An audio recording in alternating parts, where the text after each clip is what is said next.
You cannot get our services because we fucking hate your guts and your bitch ass products. You are not working here anymore! Pat, what are you doing? You are what is this? working here anymore. Sorry, that was Bacardi on the phone. Have a very nice fucking day. You are so stupid! I will get you. PanoptiCorp is a game for a weekend about an ad agency.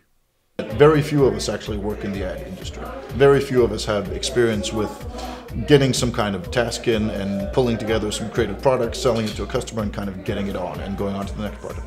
This is an interesting experience that very few of us have, yet it shapes a lot of our lives. I mean, advertising works, it does stuff, it's everywhere.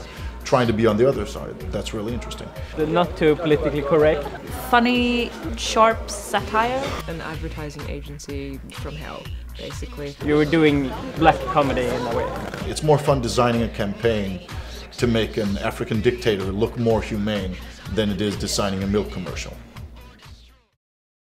We had different assignments coming in every 3 hours or 6 hours or something like that. Every time you finish something, you've got another brief, you've got another brief, you've got another puzzle to solve. And we did this for something like 36 hours or so, and it went 24/7. Everything was dialed up to 11, so the lack of sleep or the pressure to get things done. And we had NPCs Skyping in or mailing in or calling in or appearing at the actual game location.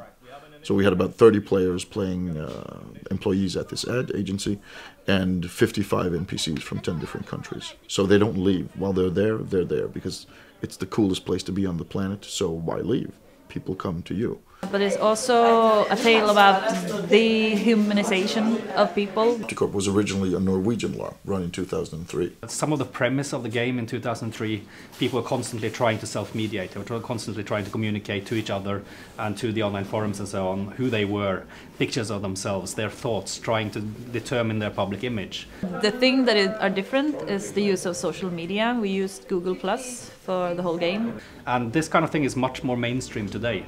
That the corpers of 2013 are less extreme perhaps than the ones of 2003, even though they're doing pretty much the same thing. Well, I've actually worked in advertising as a copywriter. Like normally in an agency you don't really run into these kinds of moral issues nearly so much. But every single pitch that we got at PanoptiCorp was designed to be something that we probably wouldn't want to pitch for in our real lives. It's interesting that everybody plays basically like morally corrupt. So what is these characters' breaking points? What will make them tick and what will make them like say, hey, I can do that? Playing really cynical characters, mainly caring about getting profit, has been lots of fun. And I did this technique where you take 1 or 2 sentences and you make them into rules for your character. And mine was never to say no to any projects or anything. And then the other one was never to stand still. So I pretty much moved around or did movements with my hand or tapped something through all the game. That I played a very sexual character, and it's amazing how easy it is for people to play on that stereotype and how much affirmation I actually get when playing that stereotype. That's almost scary, actually. What I really love about this game is the sicker it gets, the less moral you can actually play, because as soon as you start doing that, you're out. So you have to go with this flow, and it's like, this is, I mean, we're just taking it over the top completely, but this is the way these methods work in the real world. This is how it works. People just can't be bothered with morals anymore because this is what they need to do, the next big thing, the next, you know, the next job. And this is so crazy. It's probably the sickest thing I've ever been to. It was nuts. And just, or getting like a really horrible pitch, like something you just don't want to work on, like somebody having a disgusting view on euthanasia, about old people being expendable members of society, and you know that you have to come up with something for this client. I think we made a lot of fun of things that we normally find totally annoying and actually quite sad. Both on a player level, but also on a society level, I think. I'm not in it for feeling bad, but right now I think one important key thing in LARP is that we can really have this, like, work with these harder stories and more strong emotions. Yeah, it's scary and it's rewarding at the same time. I need downtimes. I take my time, just like now. I'm taking my time out because you can't keep this up all the time. It's just too much. This morning, I reached that point where I actually had a feeling that I had lost myself in the game. It took a lot of energy to be constantly in a flow, and every time someone walks up to you, you give something. And you always have a pitch or you always have an idea. And people do that in real life. People go all this way and then they take drugs and then they just lose their humanity in some way. At some point you start to draw on yourself instead of on the character that you build up. So the ideas and things that I started to do was my own ideas. And I was sitting in the room trying to get back into game. Just go like, you can do this. You can just get up and you get back into game. And I couldn't. And I had to walk out of there. And I went for a long walk and I started crying and breaking down. Realizing that at some point a few hours ago, I should have stopped. I should have taken myself out of the game. It's just on a level where you if you do that 24 hours, you just go crazy. I actually sat there outside of the game thinking this would make for an awesome movie pitch. Because I didn't go off game just like that. You always take something with you. So in the middle of being me with all my emotions, I still had the picture, the girl inside me who just went for like, oh, this could do like a great scene in some kind of commercial spot or something like that. There was a couple of times when it felt like players were out of the game too much to get off-game sleep, and there weren't enough players around to make it credible. Due to it being allowed to sleep off game, on the first night, pretty much everybody decided to sleep off game. And that meant that Anna-Karin and myself were the only two people who were awake, and we had been told that we had to stay awake and serve clients. So it was just us to work on something. At 7 in the morning, we were pitching this horrible, stupid thing to the ambassador of Burkina Faso, and it was absolutely dreadful because we really wanted to sleep, but we couldn't. So that was a bit of a low because it was also a bit of a design glitch that more people weren't awake on the first night. I mean, I had so much fun doing, just listening to some of the absolutely mental creative work that some of the other guys did. Times of just being in flow and really pitching things that I think is going to be, I mean, they're going to be great outside of the game as well. I had so much fun working on these crazy campaigns. I mean, I pitched to Danske Bank that they should have a reality TV show where their bankers fight an animatronic dragon to regain trust in bankers in society. Because who in Denmark would not watch this show? And it would be entertainment, and then people would like bankers again, and then people would bank at Danske Bank. Some of the ad campaigns that I think that companies should actually do.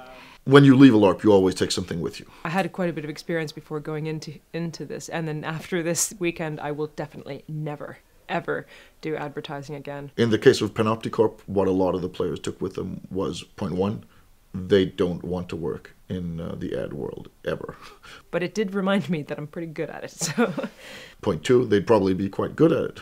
And three, the world of advertising is a crazy, crazy, fucked up place. Highs were so much in the intellectual challenge of trying to actually deliver something that this client will agree to, but do it in a way that you circumvent their nastiness and try to make it like an actual workable idea. I think what we wanted players to take away from it was both kind of a lightweight, fun experience, but also some reference points and some thoughts on a series of topics.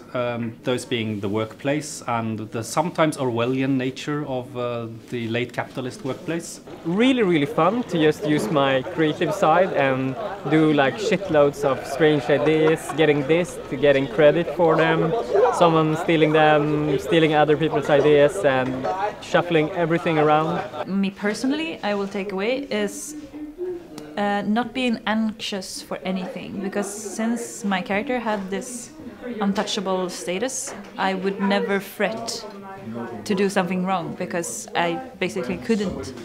Because I played a fairly antisocial character who was a real workaholic, at the moment I'm just I'm having fun with all of my friends and trying to be really social and kind of like tactile again, because I didn't do any of the shagging. I didn't really even touch anybody. It was about how we become tools of institutions. The highest point I think was in the middle of pitching with someone, and we just kept on giving, and everything we had was just, this is a good idea, this is a good idea, this is a good idea.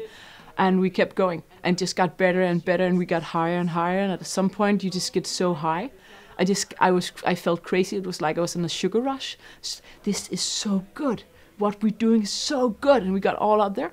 And then not surprisingly, the low was when later on I lost my ability to get all those ideas. When I felt like I dried out, and you just sit and you stare into your computer and you feel, where did that energy go? But as a player, you experience it very directly by coming into the LARP and playing a person coming into this workplace, trying to fit in.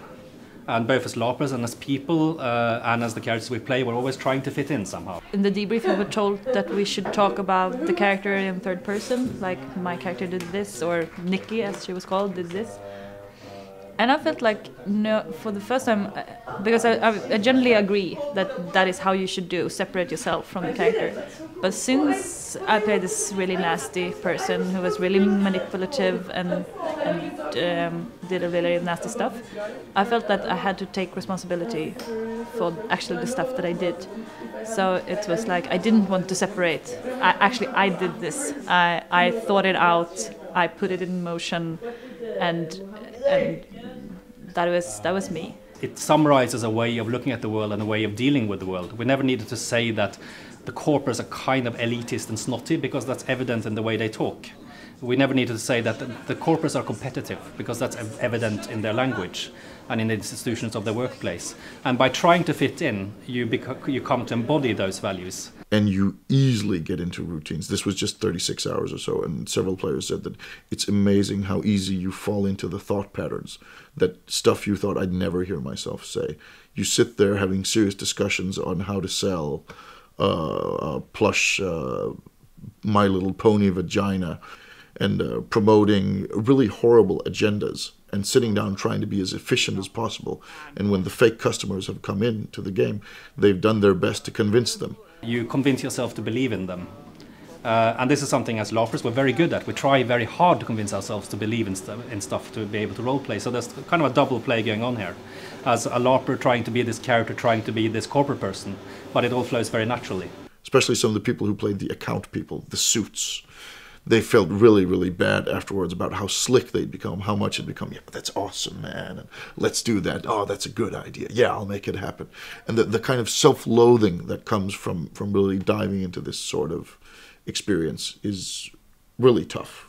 What I personally hope PanoptiCorp gives players is that when you're again confronted with institutions that have ideologies, that you are aware of this process of adopting those values, and that you can be more critical towards the values that you adopt.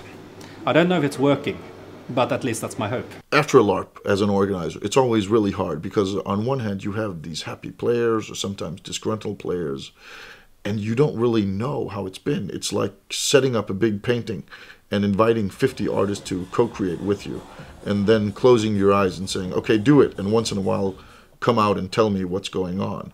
And they'll come out and say, oh, my piece of the painting is going good, and the two guys next to me are doing a good job, and it's really, really cool. But you have no idea of the overall thing. You just piece it together from input from a lot of different people. And at the end, no matter how it went, for some people it was good, for some it was great, for some it was probably a bad experience. And it's really hard to get it any different way. I think it was a success. I'm really happy. But was it for everyone? No, probably not. Did some people have a life-changing experience? Probably. We do what we do, and we hope people get something out of it.